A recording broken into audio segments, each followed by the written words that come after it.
জামানা দিওয়ানা ও গো মা আমিনা, তোমার লালের নাই তুলনা। মাগো তোমার লালের নাই তুলনা।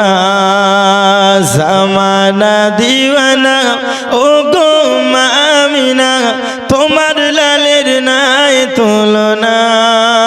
মাগো তোমার লালের নাই তুলনা। জোরে বল। জামানা দিওয়ানা ও গো মা আমিনা, তোমার লালের নাই তুলনা। মাগো তোমার লালের নাই তুলনা। মোদের নবী জন্ম হলো যেদিন মক্কায়, জোরে বলো ভাই, আরো জোরে। মোদের নবী জন্ম হলো যেদিন মক্কায়, শুকনো গাছে ফুল ফুটিল মরুর সাহারায়। নবীর এক ইশারায় গাছে এসে সালাম জানাই, নবীর এক ইশারায় গাছে এসে সালাম জানাই। আসমানের চাঁদ জাগার খেলনা। মাগো তোমার লালের নাই তুলনা। জামানা দিওয়ানা, জোরে জোরে বলো না। জামানা দিওয়ানা ও গো মা আমিনা, তোমার লালের নাই তুলনা। মাগো তোমার লালের নাই তুলনা। জোরে বলুন। হঠাৎ করে মা আমিনা দেখতে যেন পায়, ছেলের নূরে সারা জগৎ আলোকিত হয়। আব্বাজি আমার ভালো করে বুঝুন বাবা, হযরতে আমিনা রাদিয়াল্লাহু তাআলা আনহা তিনি একদিন ঘুমিয়ে আছেন দরদি, তিনি যেন দেখতেছেন তিনার গর্ভ থেকে এমন একটি নূর বেরিয়ে গেল, এমন একটি আলো বেরিয়ে গেল। হযরতে আমিনা তিনি বলতেছে, আমার পেট থেকে যেমন নূরটা বেরিয়ে যায়, আমার মুলকে শাম যেন আমি ওই নূরটি বেরোনোর কারণে আমি এমন ভাবে আমিনা আমি আমার ঘর থেকে এমন ভাবে দৃষ্টিপাত করতেছি, আমার ঘরে থেকে 1000 মাইল দূর মুলকে শাম, ওই মুলকে শামের বড় বড় বিল্ডিং গুলো আমি আমিনা আমার নবীর নূর মুবারক আমার গর্ভ থেকে বেরোনোর কারণে ওই রাত্রি বেলাতে আমি এমন ভাবে উজ্জ্বল হয়ে গেল, আমি আমিনা আমার ঘর থেকে মুলকে শামের বিল্ডিং আমি সুস্পষ্ট দেখতে পেলাম। হঠাৎ করে আমিনা দেখতে যেন পায়, ছেলের নূরে সারা জগৎ আলোকিত হয়। মাথা নত করে আল্লাহর দরবারে, মাথা নত করে আল্লাহর দরবারে উম্মতের জানাই শুভ কামনা। মাগো তোমার লালের নাই তুলনা। জামানা দিওয়ানা, জোরে জোরে বলো না। জামানা দিওয়ানা ও গো মা আমিনা, তোমার লালের নাই তুলনা। মাগো তোমার লালের নাই তুলনা। আমার আপনার নবী দুনিয়াতে আসার পরে উম্মতি উম্মতি করেছে, সারা জিন্দেগি উম্মতের জন্য আল্লাহর কাছে কেঁদে চলেছে। এখনো সোনার মদিনায় উম্মতে এর জন্য কেঁদে যায়। এ দরদি যেই নবীজি সারা জিন্দেগি উম্মতি উম্মতি করে গেল, ওই মুহাব্বতের উম্মত হলাম আমরা। আমাদেরও তো কর্তব্য হয়, যেই নবীজি উম্মতি উম্মতি করে চলেছেন, আমরাও দরকার ওই সমস্ত উম্মতেদের, ওই উম্মতের নবীদের নবী নবী করা দরকার আছে না নাই? যেই নবী সারা জিন্দেগি শুধু উম্মতি উম্মতি করে কাটিয়ে দিল, তো আমরা হচ্ছি সেই উম্মত, তাহলে আমরা কি সেই নবী নবী করব না?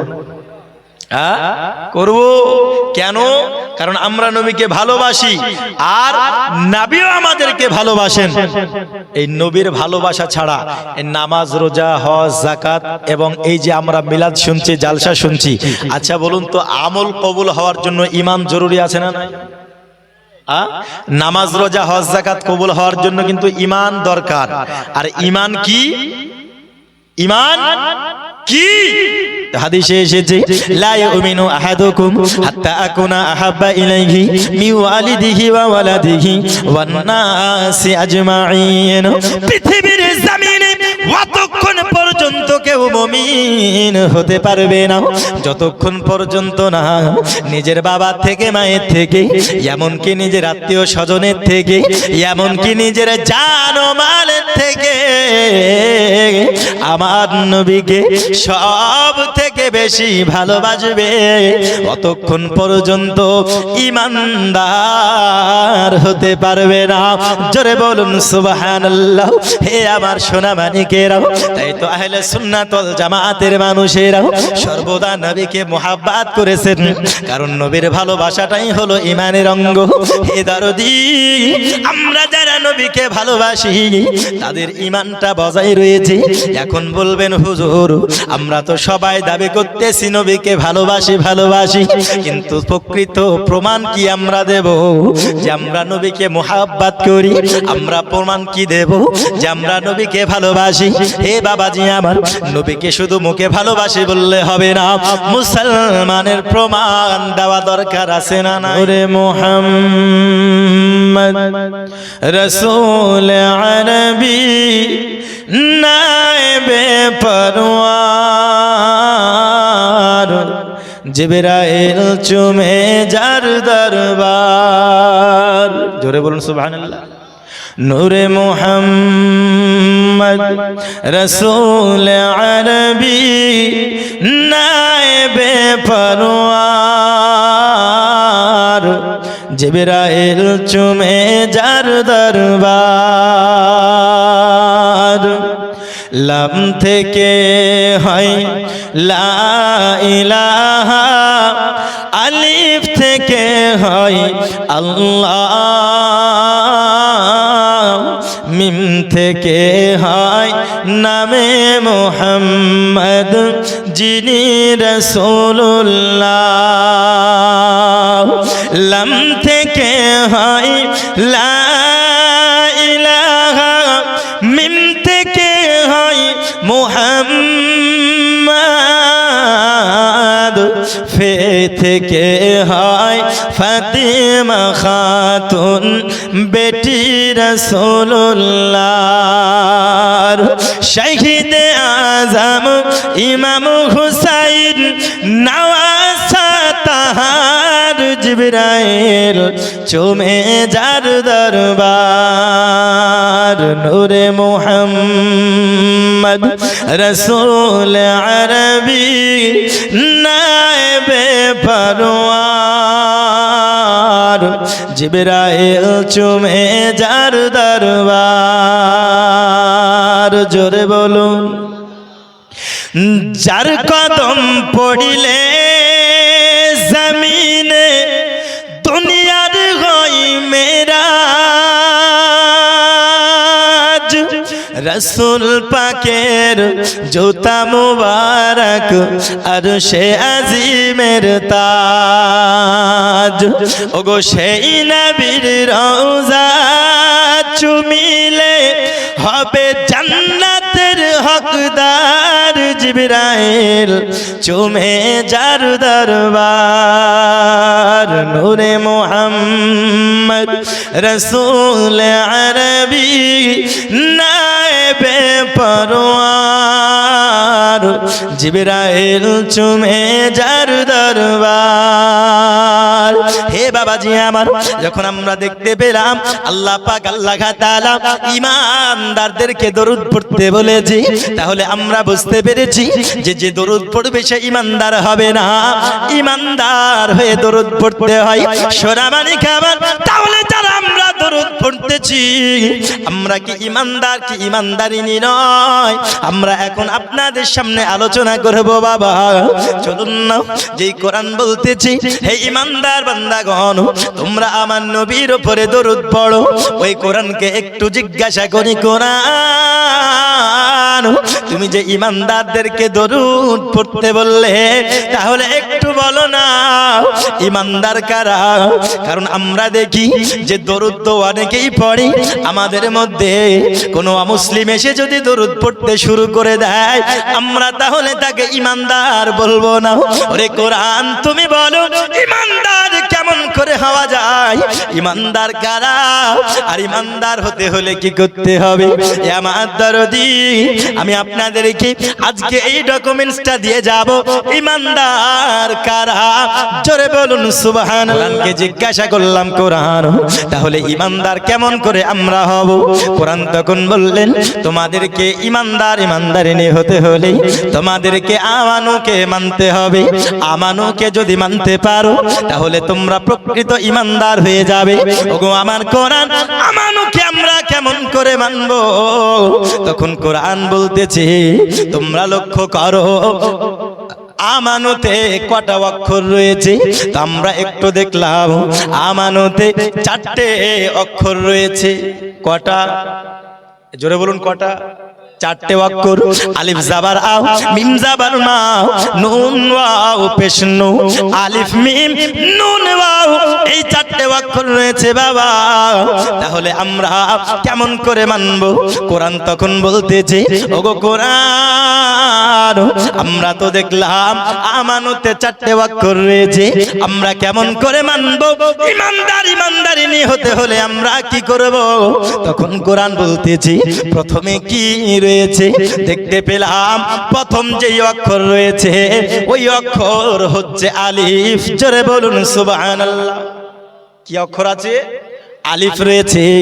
আমরা জিজ্ঞাসা করলাম কোরআন আমরা কি করে ঈমানদার হব? তখন কোরআন বলে বান্দা তোমাদেরকে যদি ঈমানদার ঈমানদারিনী হতে হয় তোমরা যে প্রথমে আলিফ দেখতে পাও, আলিফে সর্বপ্রথম তোমাদেরকে আল্লাহকে মানতে হবে। কাকে মানতে হবে? আল্লাহকে মানতে হবে। তা আমরা আল্লাহকে মানে কি মানি না? কথা বলুন তো। আল্লাহকে যদি শুধু মেনে নেই তাহলে কি প্রকৃত ঈমানদার তাকে বলা যাবে? যাবে না। যে শুধু আল্লাহকে মানবে তাকে প্রকৃত ঈমানদার বলা যাবে না। কেন? কারণ আল্লাহ নিজেই বলছেন কি যে আমাকে পেতে হলে আমার ইত্তেবা করতে হলে নবীর ভালোবাসা লাগবে। ঠিক না? নবীর ভালোবাসা লাগবে। তো নবীকে আমরা ভালোবাসি, নবীকে আমরা মুহাব্বত করি। কেমন মুহাব্বত করতে হবে? তো হাদিস বলছে জানো মালের থেকে। কেমন? জোরে বলুন না। জানো মালের থেকে। আচ্ছা বলুন তো আমরা কি জানো মালের থেকে ভালোবাসি? আমি বলছি যেটা ধরেছি সেটা আমি বলবো ইনশাআল্লাহ। তো জানো মালের থেকে আমরা কিন্তু ভালোবাসতে পারি না। কেমন? এখন কেউ যদি আমাদেরকে জানের ভয় দেখিয়ে দেয় তো আমরা মনে হয় যে ঈমানটাই আমাদের বরবাদ করে দেব, এমন অবস্থা। ঠিক না? বর্তমান সময় হচ্ছে এই রকম। কিন্তু জানো মালের থেকে কেমন ভালোবাসতে হবে? যেমন সাহাবায়ে কেরামেরা ভালোবেসেছে। জানো মালের থেকে কেমন করে ভালোবাসতে হবে? যেমন হযরতে বেলালে হাবশী ভালোবেসেছেন। জোরে বলুন সুবহানাল্লাহ। আরো জোরে বলুন সুবহানাল্লাহ। তো হযরতে বেলাল আমার নবীকে ভালোবাসেন? আমার নবীকে মোহাব্বত করেছি। হে বাবাজি আমার সোনা মানিকেরাও একটু শুনুন নাও, এই হযরতে বেলাল এমন ভাবে আমার নবীকে মোহাব্বত করেছে, দরদি আমার নবীজি সাল্লাল্লাহু আলাইহি ওয়াসাল্লাম যখন ইন্তেকাল করে গেলেন, বাবা আমার নবী ইন্তেকাল করার পরে হযরতে বেলাল হাবশী রাদিয়াল্লাহু তাআলা আনহু তিনি আমার নবীর ওয়াফাত পাওয়ার কারণে তিনি এমন ভাবে পাগলের মতো হয়ে গেছে। হে বাবাজি আমার এমন ভাবে তিনি পাগলের মতো হয়ে গেছেন বাবা, তিনি মদিনা ছেড়ে যেন অন্যদিকে চলে গেল। হে আমার দরদি আমার নবীর অনুপস্থিতি হযরতে বেলাল তিনি সহ্য করতে পারে না, তিনি যেন মদিনা থেকে অন্যান্য দিকে চলে গেল। হে আমার দরদি সোনামানি ঘেরাও একটু ভালো করে বুঝুন না বাবা, হযরতে বেলাল একদিন যেন স্বপ্নের মাধ্যমে দেখতেছে আমার দরদি নবী, ওই বেলালের স্বপ্নে আসার পরে বলতেছে, ওগো বেলাল তুমি কি নবীকে ভুলে গেছো? বেলাল তুমি কি নবীর সঙ্গে দেখা করতে আসবে না? ওগো বেলাল তুমি কি নবীর সঙ্গে দেখা করতে আসবে না? হযরতে বেলাল হাবশী রাদিয়াল্লাহু তাআলা আনহু তখন সঙ্গে সঙ্গে ঘুম থেকে জাগ্রত হয়ে গেল। হে বাবাজি সোনা মানিক আমার, ঘুম থেকে জাগ্রত হওয়ার পরে বেলাল তিনি যেন বাবা সঙ্গে সঙ্গে উটের পিঠে চড়ে ওই রাস্তা বাবা দিন দিন পর দিন কেটে রাত দিন এক করে দিয়ে আমার নবীর মোহাব্বতে যেন মদিনাতে চলে এসেছে। হে বাবাজি আমার, তিনি মনে মনে চিন্তা করতেছে, আমার নবী আমাকে মদিনাতে ডেকেছে, আমি মদিনাতে যাব।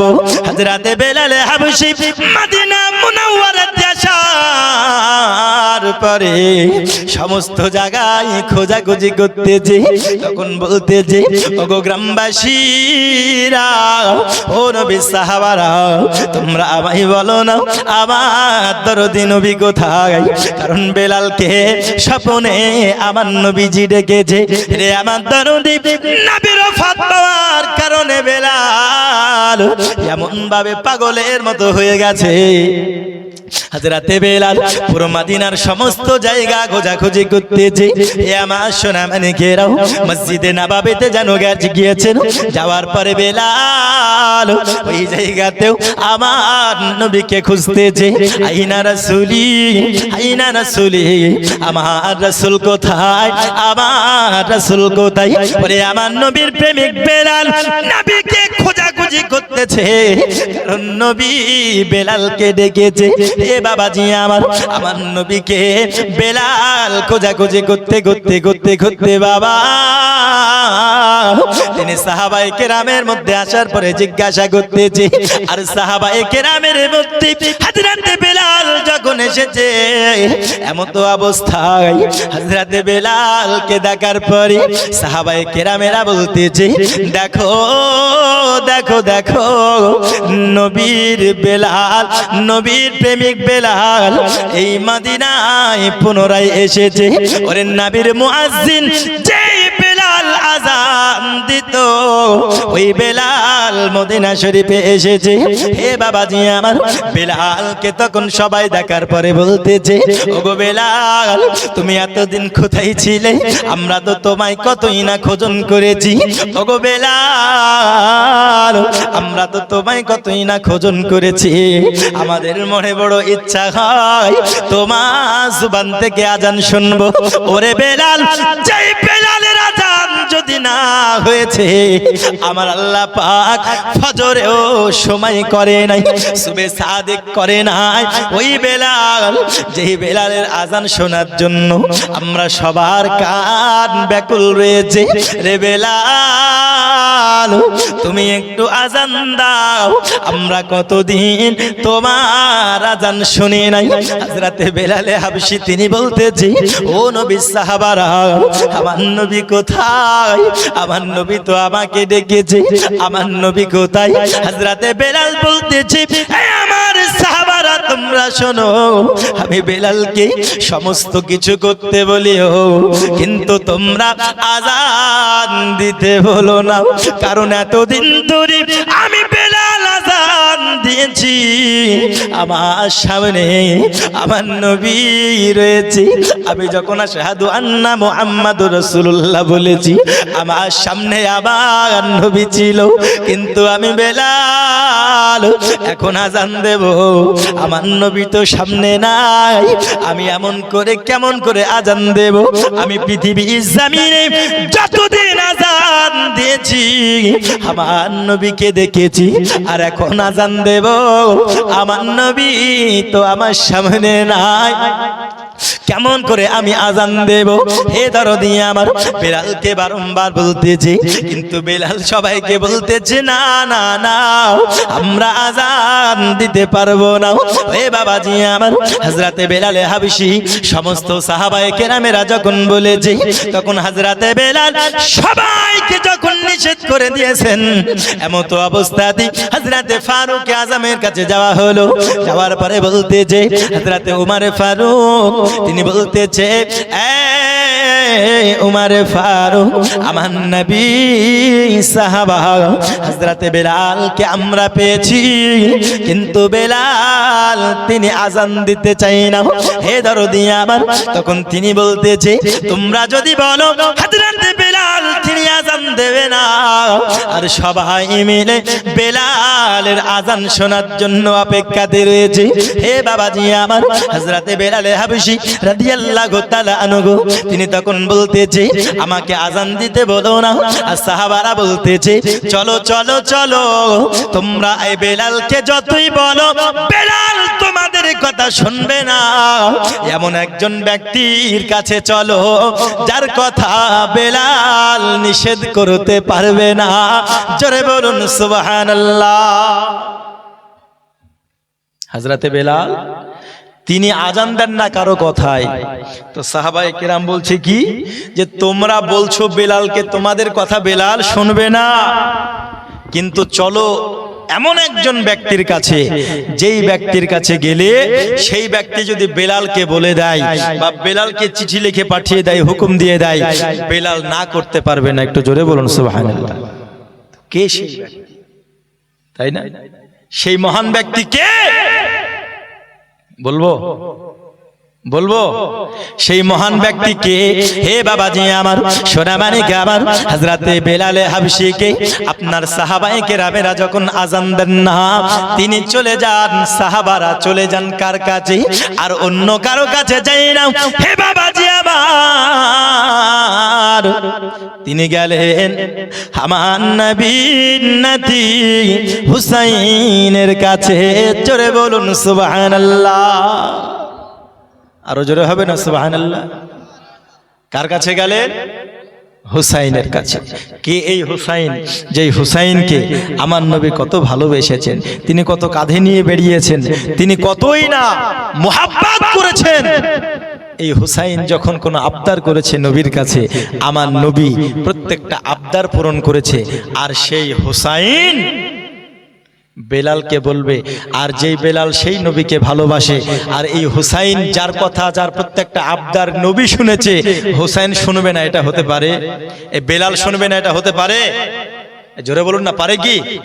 আবার এসো গো প্রেমী কি বেলাল, মোদেরি জগতে ফিরে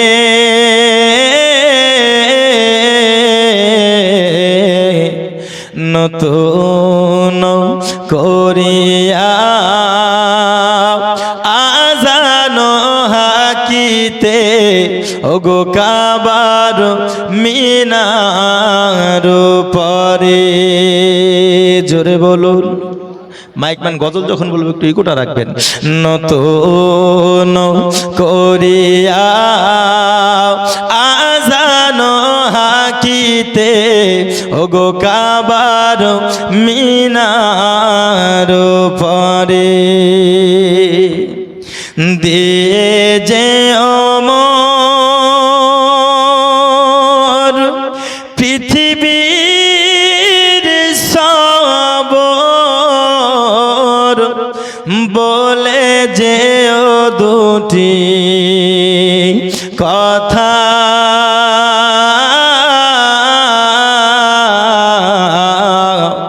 আশিকে রাসূল তুমি হে বেলাল, ওগো তুমি যে প্রেমের নেতা, আবার এসো গো প্রেমিক বেলাল, মোদেরি জগতে ফিরে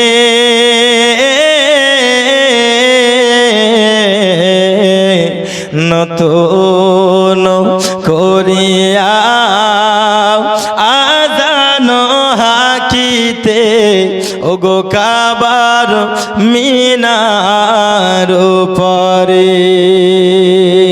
জোরে বলুন, আরেকটু জোরে বলুন সুবহানাল্লাহ। তবু সমসে কাজে ও ব্যথায় অবহেলা নাহি করে,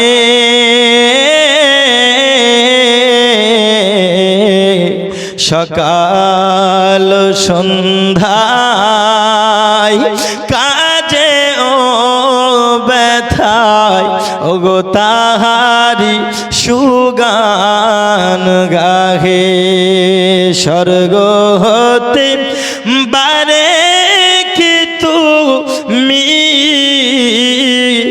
এসো গো আবার ফিরে,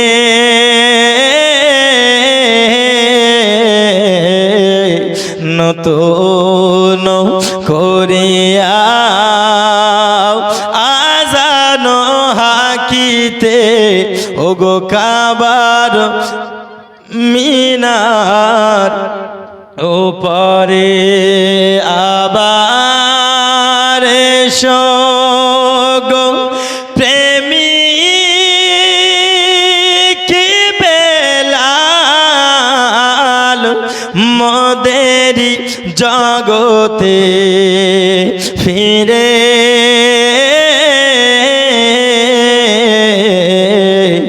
নতুন করিয়া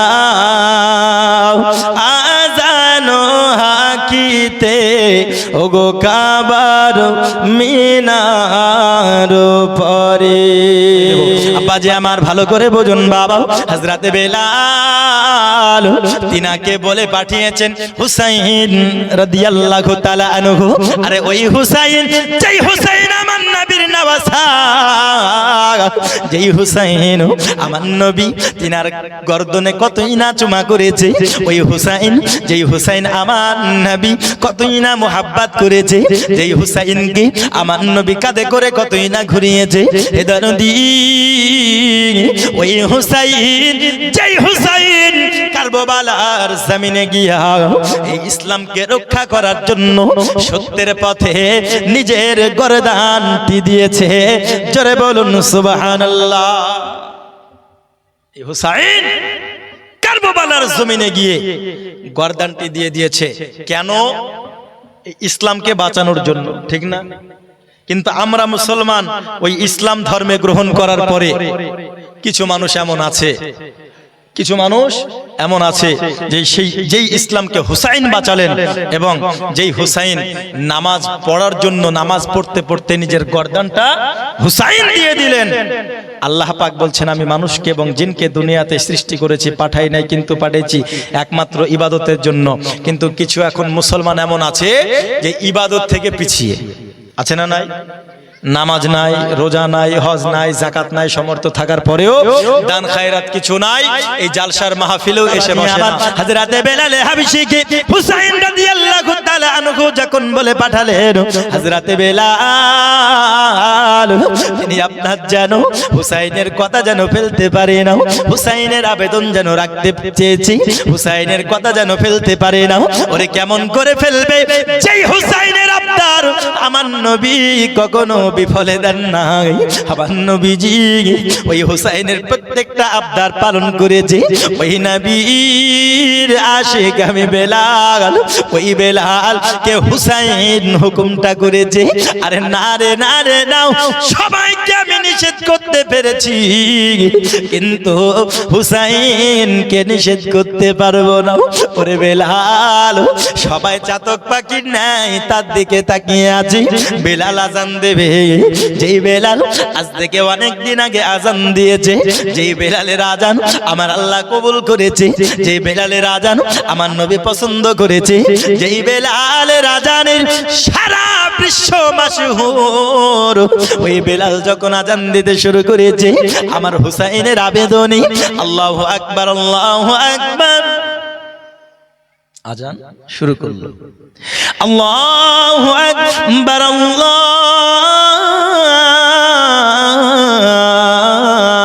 আল্লাহু আকবার হলো।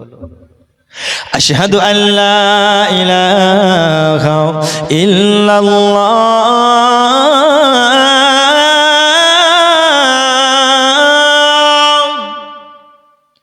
আশহাদু আল্লা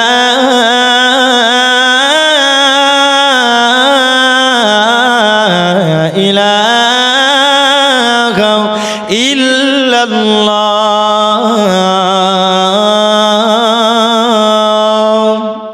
এই পর্যন্ত হলো। এবার আশহাদু আন্না মুহাম্মাদার রাসূলুল্লাহ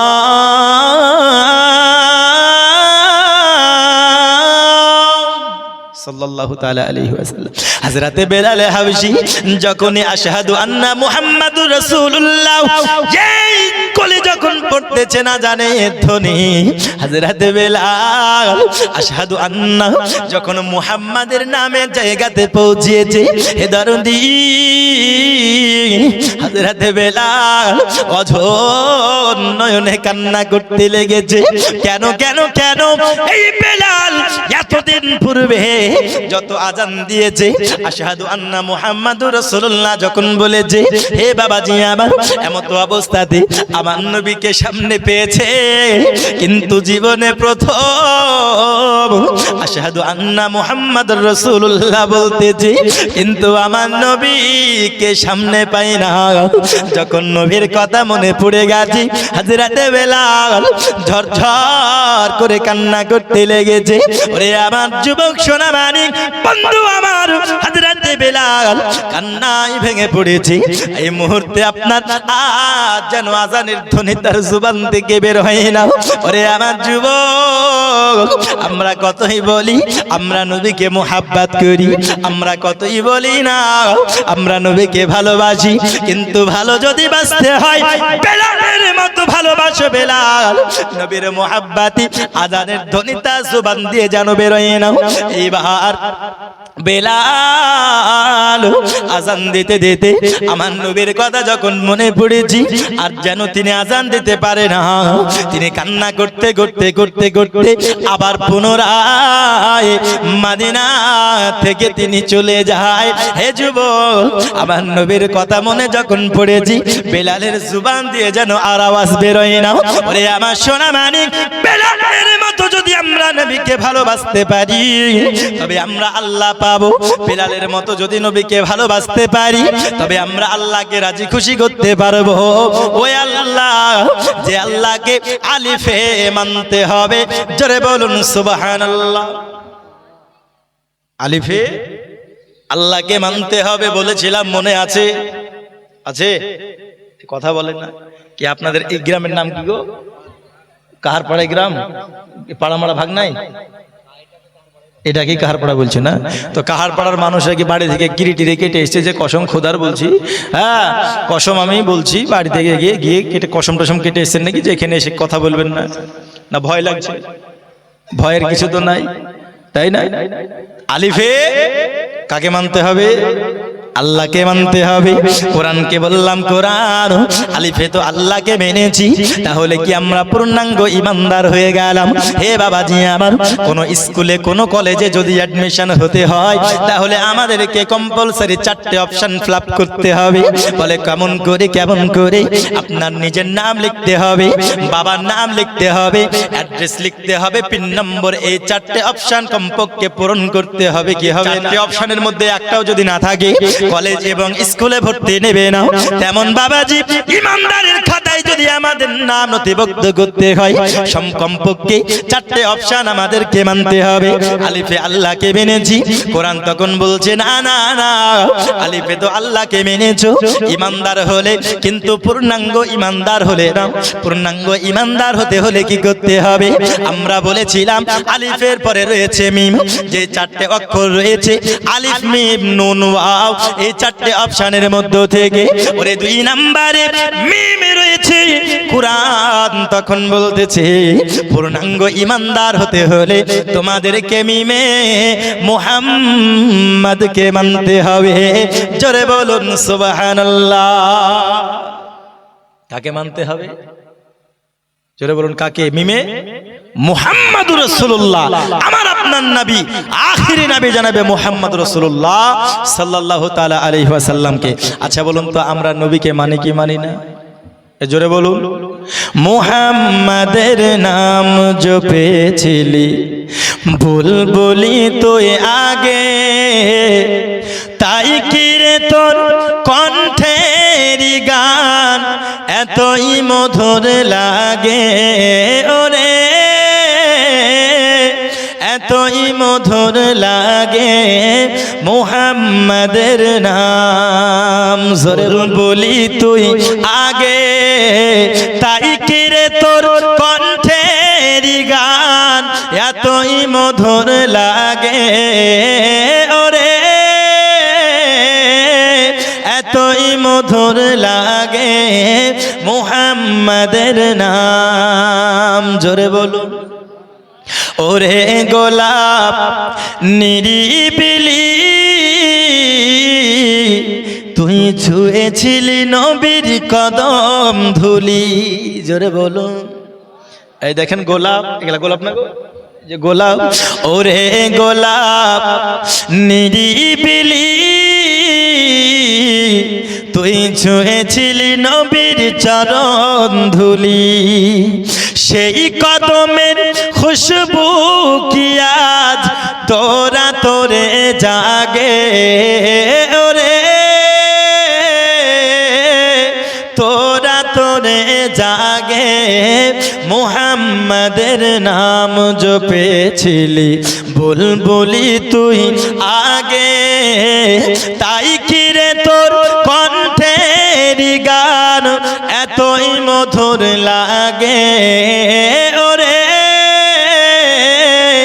এতই মধুর লাগে মুহাম্মাদের নাম। হে বাবাজি আমার, যারা মনে করে দান করলে শুধু ফুরিয়ে যায়, আমরা পাবো না, না না না, আল্লাহ আমাদেরকে কোন দিক দিয়ে না কেমন করে দেবে। হযরতে আলী রাদিয়াল্লাহু তাআলা আনহু তিনি ওই সালোয়ারটি বিক্রয় করার পরে 6 দিরহাম তিনি পেয়েছে, কিন্তু বাবা হযরতে আলীর কাছে যখন চাইতে আসলো, হযরতে আলী ওই 6 দিরহাম তিনি সাদকা করে দিলেন। জোরে বলুন সুবহানাল্লাহ। হযরতে আলী তিনার ঘরে সংসার অভাব, কিন্তু তিনার কাছে যেই 6 দিরহাম ছিল, হযরতে আলীর উদারতা মন, হযরতে আলী 6 দিরহাম পুরোটাই সাদকা করে দিল। ওরে আমার সোনা মানিকেরাও, আজকে লক্ষ লক্ষ টাকা থাকার পরেও, ঘরে গহেনা অনেক টাকার পরেও, লক্ষ লক্ষ টাকার সম্পদ থাকার পরেও 500 টাকা একখানা কোরআন মাজিদের দাম, 1000 টাকা 500 টাকা আমরা মনে করে দিলে আমার ফুরিয়ে যাবে। না বাবা না, হযরতে আলী তিনি যখন সাদকা করে দিয়েছেন, আরে বলুন না বাবা, এ কার পাড়া গ্রামের সোনামানিক, আল্লাহর পথে কেউ যদি দান করে আল্লাহ তার বদলা দেবে কি দেবে না? বলতেছে আলী বাকিতে তুমি নিয়ে নাও, পরে তুমি আমায় বিক্রয় করে পরিশোধ করে দেবে। হে বাবা জি আমার, হযরত আলী রাদিয়াল্লাহু তাআলা আনহু তিনি আপনার বাবা দেখতেছেন লাভ তো আমার হতেছে, তার উপরেও বাকি আমি বিক্রয় করে ওই ব্যক্তিকে টাকা পরিশোধ করে দেব। হযরত আলী রাদিয়াল্লাহু তাআলা আনহু উটনিটা খরিদ করে নিল এবং খরিদ করে নেওয়ার পরে তিনি যেন গুটি গুটি পায়ে চলতেছেন। চলতে চলতে চলতে চলতে একটু রাস্তা গিয়ে দেখতেছেন আর একজন মুরব্বী ব্যক্তি মাথায় পাগড়ি পরে গায়ে জুব্বা পরিধান করে দাঁড়িয়ে রয়েছে। আলীকে দেখার পরে বলতেছে, ওগো আলী,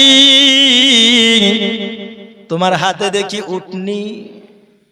বলে উটনিটা কি বিক্রি করবে? হযরত আলী রাদিয়াল্লাহু তাআলা আনহু হে বাবাজি আমার তিনি বলতেছেন আমি 100 দিরহামে কিনেছি। তখন ওই মুরব্বি বলতেছে, হে আলী তুমি আমার কথা শোনো, তুমি 100 দিরহামে কিনেছো, আমি তোমায় বলি রে আলী তুমি 160 দিরহাম নিও, উটনিটা আমায় দিয়ে দাও। হে বাবাজি আমার, হযরত আলীকে 160 দিরহাম যখন বলেছে, হযরত আলী তখন দেখতেছে লাভিত হচ্ছে না লস হচ্ছে? লাভ হচ্ছে না লস হচ্ছে গো? 100 দিরহামে কিনেছি কিন্তু ওই ব্যক্তি 160 দিরহামে দিতে চাইতেছে। কিন্তু বাবা হযরত আলী রাদিয়াল্লাহু তাআলা আনহু সঙ্গে সঙ্গে বাবা তিনি দেখতেছেন অনেক লাভ হবে, 60 দিরহাম লাভ হয়ে যাবে। হযরত আলী তিনি বিক্রয় করে দিয়েছেন 160 দিরহাম তিনি গুনে নিলেন। 160 দিরহাম নিয়ে নিয়েছে সোনামানি খাবার। হযরত আলী তিনি যেই ব্যক্তির কাছ থেকে খরিদ করেছিলেন তার কাছে যাওয়ার পরে 100 দিরহাম তিনি পরিশোধ করে দিয়েছেন। আর আলীর কাছে লাভ থেকে গেছে 60 দিরহাম। তিনি বাড়ি গিয়েছেন হযরতে ফাতেমাতুজ জোহরা রাদিয়াল্লাহু তাআলা আনহার কাছে। হযরতে আলী তিনি যখন 60 দিরহাম তুলে দিয়েছেন হযরতে আলীকে আমার ফাতেমা জননী তিনি বলতেছে, ওগো আমার স্বামী আলী, আমি আপনাকে যে সালোয়ারটি দিয়েছিলাম স্বামী গো, হয়তো বিক্রি করলে 5 থেকে 6 দিরহাম পয়সা হতো, কিন্তু আপনি আলী এত পয়সা কোথায় পেয়েছেন? এত দিরহাম আপনি কোথায় পেলেন? হযরতে আলী বলছেন, ফাতিমা তোমার ওই সালোয়ারটি আমি বিক্রয় করে আমি 6 দিরহাম পেয়েছিলাম, কিন্তু ফাতিমা ওই 6 দিরহাম আমি সাদকা করে দিয়েছি, ওই 6 দিরহাম আমি দান করে দিয়েছি, আল্লাহর রাস্তাতে আমি সাদকা করে দিয়েছি ফাতিমা। আর আমি 6 দিরহাম সাদকা করার কারণে আমার আল্লাহ প্রতিটা দিরহামের বদলতে 10 দিরহাম করে 6 10 60 দিরহাম আল্লাহ আমায় মিলিয়ে দিয়েছে। আর একটু জোরে হবে না সুবহানাল্লাহ? ফাতেমা আমি 6 দিরহাম সাদকা করে দিয়েছি, আর সাদকা করার বরকতে আমার আল্লাহ পাক আল্লাহ তাআলা 1 দিরহামের পরিবর্তে 10 দিয়েছে। কত দিয়েছে? 10। তাহলে 6 দিরহাম সাদকা করেছে, তাহলে 6 10 কত হচ্ছে? 60। লাভ কত দিরহাম হয়েছে? 60 দিরহামই লাভ হয়েছে। তো হযরতে আলী তিনি বলছেন কি, ফাতেমা 6 দিরহাম সাদকা করার কারণে আমাকে আল্লাহ 60 দিরহাম মিলিয়ে দিয়েছে। তো আমরা যারা মনে করছি যে না আমরা দান করলে এই যে একটা কোরআন শরীফ দান করব হয়তো আমাদের ফুরিয়ে যাবে, না এ মা বোনেরা আপনাদেরকে বলি, আপনারা আজকে 300 টাকা দেবেন, কালকে আল্লাহ পাক আল্লাহ তাআলা কোন দিক দিয়ে আপনাকে 3000 টাকা মিলিয়ে দেবে। দেবে কি দেবে না? এটা বিশ্বাস, আকীদা, এটা আমাদের ঈমান। তো হযরতে আলী 60 দিরহাম পেয়ে গেলেন। এই পুরো ব্যাপারটা নবীর কাছে গিয়ে বলেছেন। কার কাছে? নবীর কাছে। তো নবী আমার বলছেন, আলী ফাতেমা তোমরা কি জানো যে যেই ব্যক্তি উট বেচেছিল আর যেই ব্যক্তি কিনেছিল ওই দুজন কে? তোমরা কি জানো যে তারা কে ছিল? হযরতে ফাতেমা এবং আলী বলছেন যে হুজুর আমরা তো জানি না কে ছিল ওরা। তো বলবো 2 জন ব্যক্তি 200 টাকা করে দেন তো, তাহলে নামগুলো বলে দেবো ইনশাআল্লাহ। 2 জন ব্যক্তি 200 টাকা করে হবে না? এই দেখুন কত চায়ের দোকানে বাড়িতে বসে এখানে ওখানে যেখানে সেখানে কত টাকা ফুরিয়ে দিচ্ছেন গো। তো 2 জন ব্যক্তি 200 টাকা করে যদি দেন নামগুলো বলে দেবো ইনশাআল্লাহ।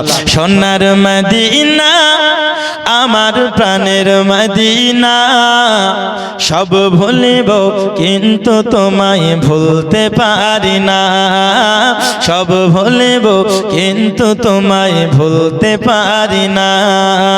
সোনার মদিনা আমার প্রাণের মদিনা, সব ভুলিব কিন্তু তোমায় ভুলতে পারি না, সব ভুলিব কিন্তু তোমায় ভুলতে পারি না। ভুলিনি ভুলবো না ভুলতে পারি না, সব ভুলিব কিন্তু তোমায় ভুলতে পারি না। আরশে মুআল্লার চেয়ে দামি তুমি হও, খোদার সৃষ্টিতে তুমি শ্রেষ্ঠ ভূমি হও। আরশে মুআল্লার চেয়ে দামি তুমি হও, খোদার সৃষ্টিতে তুমি শ্রেষ্ঠ ভূমি হও। আরশে মুআল্লার চেয়ে দামি তুমি হও, খোদার সৃষ্টিতে তুমি শ্রেষ্ঠ ভূমি হও। তোমার বুকে শুয়ে আছে শাহে মদিনা, তোমার বুকে শুয়ে আছে শাহে মদিনা, সব ভুলিব কিন্তু তোমায় ভুলতে পারি না, সব ভুলিব কিন্তু তোমায় ভুলতে পারি না। সোনার মদিনা আমার প্রাণের মদিনা, সব ভুলিব কিন্তু তোমায় ভুলতে পারি না। জোরে বলুন সুবহানাল্লাহ। পাকের কাছে যখন যাওয়া হলো, নবী পাক তখন বলছেন, আলী এ ফাতেমা তোমরা কি জানো না, তোমরা শোনো ওই দুইজন ব্যক্তি কে ছিল? তো যে উট বিক্রয় করেছিল, এই দেখুন দিয়েছেন, আল্লাহ দানকে কবুল করুক, যে উট বিক্রয় করেছিল সে ছিল হযরতে জিবরিল আমিন। জোরে বলুন সুবহানাল্লাহ। আরো জোরে হবে না সুবহানাল্লাহ? কে ছিল? জিবরিল আমিন। আচ্ছা বলুন তো, ফেরেশতার মাধ্যমে আল্লাহ আপনার বাড়িতে পৌঁছে দিচ্ছে কি দিচ্ছে না? দিচ্ছে। তো এইরকম করে আপনি দান করবেন, আল্লাহ আপনার ঘরে এইরকম ভাবে বরকত পৌঁছিয়ে দেবে। আর যে ব্যক্তি উটনিটা কিনেছিল সে কে ছিল? আমার নবী পাক বলতেছেন, হে ফাতেমা, হে আলী, যেই ব্যক্তি কিনেছিলেন সে পৃথিবীর কোনো মানুষ ছিল না, সে মানুষ রূপী আল্লাহর ফেরেশতা ছিল, যেই ফেরেশতা হচ্ছেন হযরতে মিকাইল আলাইহিস সালাম। জোরে বলুন সুবহানাল্লাহ।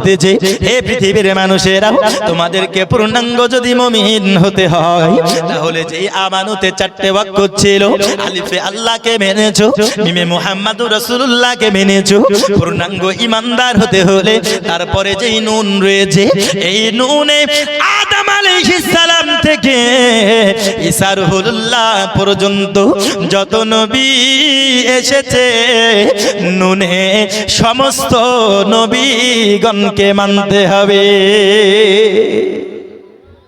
সমস্ত নবীগণকে মানতে হবে। আর আমরা আলহামদুলিল্লাহ আহলে সুন্নাত ওয়াল জামাত সমস্ত নবীকে মানি কি মানি না? জোরে বলুন, মানি। তাহলে বাকি থাকলো একটা অপশন। কটা অপশন? জোরে বলুন, বাকি থাকলো কটা? একটা অপশন বাকি থাকলো। আলিফে আল্লাহকে মানলাম, মিমে মুহাম্মাদকে মানলাম, নুনে সমস্ত নবীগণকে মানলাম, বাকি থাকলো একটা ওয়াও। ইমানদার হওয়ার জন্য যেটা বলেছিলাম 3টে বলেছি, বাকি ছিল এক। আলিফে মেনেছি আল্লাহকে, মিমে মেনেছি মুহাম্মদ রাসূলুল্লাহকে, নুনে মেনেছি সমস্ত নবীগণকে।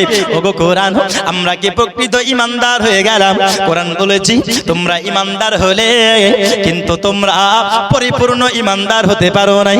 ওরে পরিপূর্ণ ইমানদার হতে হলে কি করতে হবে? কোরআনকে যখন জিজ্ঞাসা করলাম, কোরআন বলতেছে, বান্দা তোমাদেরকে যদি পূর্ণাঙ্গ মুমিন, পূর্ণাঙ্গ ইমানদার হতে হয় আল্লাহর হুকুম অনুযায়ী, আলিফে তুমি আল্লাহকে মেনেছো, মিমে মুহাম্মাদকে মেনেছো, নুনে সমস্ত নবীগণকে মেনেছো, আখিরে হরফ যে ওয়াও রয়েছে, এই ওয়াওয়ে সমস্ত ওলিগণকে মানতে হবে। একটু জোরে হবে না সুবহানাল্লাহ? ওয়াওয়ে ওলিগণকে মানতে হবে, পীর মানতে হবে। আলা ইন্না আউলিয়া আল্লাহি লা খাউফুন আলাইহিম ওয়ালা হুম ইয়াহজানুন। আল্লাহর ওলি যারা হয় তাদের না আছে ইহ জগতে ভয়, না আছে পরজগতে ভয়। ওলি মানে হচ্ছে আল্লাহর বন্ধু। তাদের কোন জগতে ভয় আছে? জোরে বলুন, ভয় আছে। সেই ওলি মানতে হবে কি হবে না? জোরে বলুন না। আরবিতে যাকে ওলি বলছে, ফার্সিতে তাকে পীর বলছে। কি বলছে? ফার্সিতে তাকে পীর বলছে। আমার পূর্বের মাওলানা মুফতি সাহেব যে আলোচনা রাখলেন, আমরা আহলে সুন্নাত ওয়াল জামাত, আমরা পীর মানি, ওলি মানি। আর কেন মানবো না?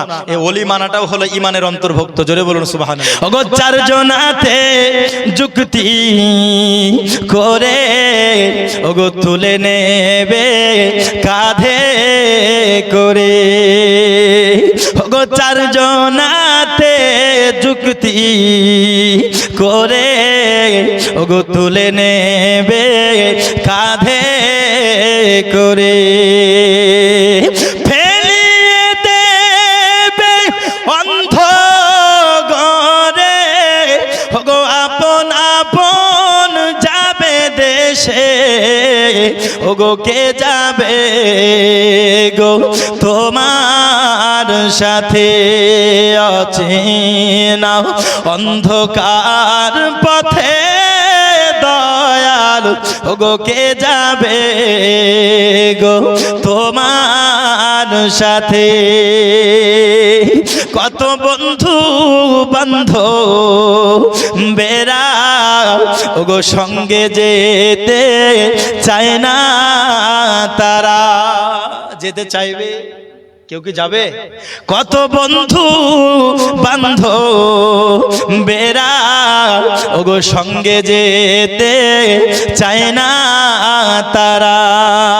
ওগো ছেলে মেয়ে কলিজার টুকরা ওগো তারাও চায় না যেতে, ওগো কে যাবে গো তোমার সাথে অচেনা অন্ধকার পথে দয়াল, ওগো কে যাবে গো তোমার সাথে। জোরে বলুন। অচেনা অন্ধকার পথে দয়াল, ওগো কে যাবে গো তোমার সাথে। ওগো সেই যে গোর অন্ধ কারে ওগো দুই ফেরেশতা নিবে ধরে, সেদিন দয়াল কে তরাবে ওই দুই ফেরেশতার হাতে, ওগো কে যাবে গো তোমার সাথে। অচেনা অন্ধকার পথে দয়াল, ওগো কে যাবে গো তোমার সাথে।